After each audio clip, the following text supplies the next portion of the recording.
Et les différentes étapes de la création, comme vous l'avez vu ici, il y a 3 étapes. D'abord, nutfa.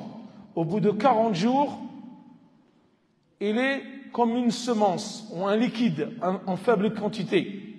Allah subhanahu wa ta'ala dit dans Surat Al-Tariq, khuliqa min ma'in dafiq.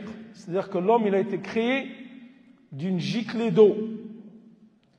وقال الله سبحانه وتعالى ألم نخلقكم من ماء مهين فجعلناه في قرار مكين. Et nous avons placé ce liquide-là dans un reposoir sûr. Ensuite, donc là, lorsque ça commence, les étapes du développement de l'embryon humain, au bout de 40 jours, c'est une semence. Au bout de 80 jours, c'est quoi? Mudra. Et le mudra, nous avons dit que c'était quoi?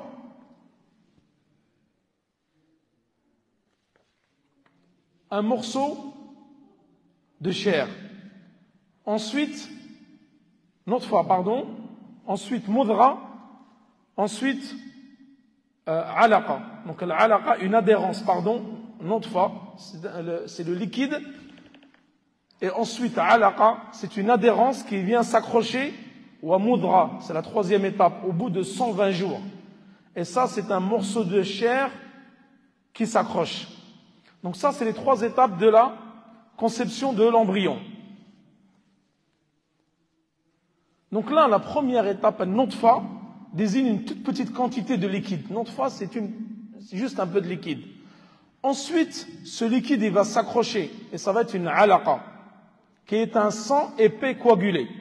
Et la 3e étape, c'est un morceau de chair, al-mudra, qui est de la taille d'une subsistance qu'on peut mâcher. Et ces 3 étapes-là, qui sont citées dans le hadith, le sont également dans le Coran. قال الله سبحانه وتعالى يا أيها الناس إن كنتم في ريب من البعث فإنا خلقناكم من تراب ثم من نطفة ثم من علقة ثم من مضغة مخلقة وغير مخلقة.